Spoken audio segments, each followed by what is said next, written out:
There are people who move through life feeling like they're watching from behind glass. Present in the room. Part of the conversation. Nodding at the right moments. But never quite in it. And the strangest part? They can't always explain why. It's not that they dislike people. They might be surrounded by people they genuinely like.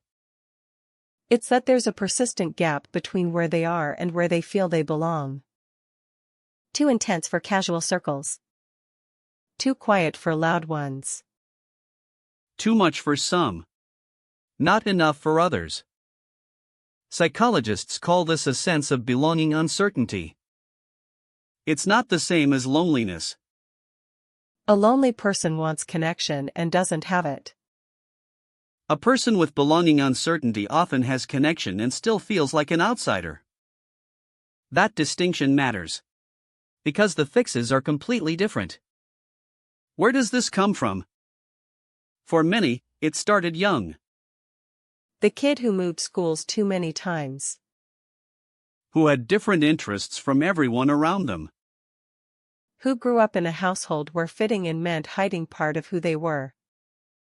Early repeated experiences of not quite fitting create a template. And that template follows people into adulthood. There's a psychological concept called identity diffusion. It describes people who haven't fully consolidated a stable sense of who they are. Not because they lack intelligence or depth. But because they've absorbed so many environments that no single one felt like home. They adapt. They code switch. They become whoever the room needs.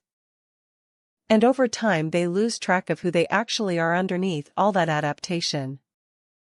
Code switching is exhausting in a way that's hard to articulate. You're not lying. You're not being fake. You're just constantly translating yourself for different audiences. And there's a cost to that. Research shows that suppressing your natural responses takes real mental energy. People who do this chronically report higher rates of fatigue, anxiety, and emotional numbness. Here's something interesting. People who feel like they don't belong disproportionately include creatives, highly sensitive people, and those with above-average intelligence. Not because being smart or sensitive causes the feeling. But because people who experience the world more intensely often find most environments aren't built for that intensity. They outgrow rooms quickly. They get bored. They see things others miss. And that makes belonging to any single group feel like a constant compromise. So what do? Most spend years searching for their people. Trying on different groups. Different identities. Different cities, jobs, relationships.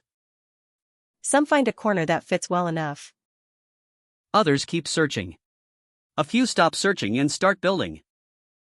Neuroscience gives us a clue about why this experience is so persistent. The default mode network, the brain's self-referential system, is hyperactive in people who report chronic not belonging. They're running self-monitoring in the background constantly. Am I saying the right thing? Do I seem normal? Do I fit here? That loop is exhausting. And it crowds out the presence needed to actually connect. Now here's the part that needs honesty.